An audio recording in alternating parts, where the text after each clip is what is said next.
Sacré-Cœur, une œuvre d'art chargée d'histoire, une architecture majestueuse. Il s'agit bien de l'ex-cathédrale de Casablanca qui ouvre ses portes aux passionnés de l'art authentique arabe. Depuis le 15 novembre, ce lieu sacré abrite l'exposition de l'architecture et de l'art d'intérieur dans le monde arabe. Du Yémen au Maroc, l'exposition se veut une véritable invitation à la découverte de l'art architectural dans ses différents aspects, nomade, rural et citadin.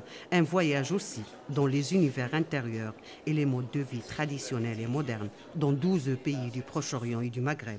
12 pays, une excellente matérialisation de la culture. Surtout, ce qui m'a plu le plus, c'est l'architecture de l'habitat et du logement au milieu rural.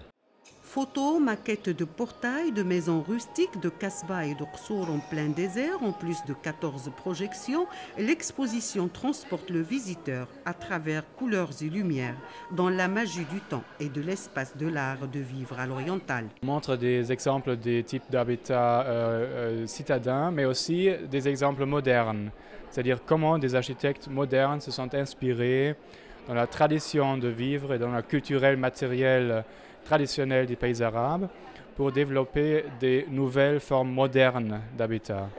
De nouvelles formes d'architecture, certes, mais avec des touches authentiques inspirées de traditions ancestrales. Casablanca est la 4e escale de cette exposition après Bangkok, Singapour et Madrid.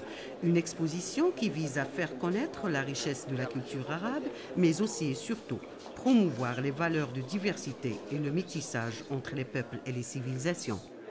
Montrer la richesse, la pluralité, l'ouverture aussi, l'ouverture d'esprit du monde arabe, puisqu'il y a forcément des mélanges, forcément des interférences entre le monde occidental et le monde arabe. Un événement culturel qui se veut donc incontournable selon Caractère Media Group, organisateur de cette exposition de 3 semaines. Des tables rondes et des visites guidées sont également au programme de cette exposition qui cible aussi bien les professionnels et les passionnés de l'art que les écoliers et les touristes.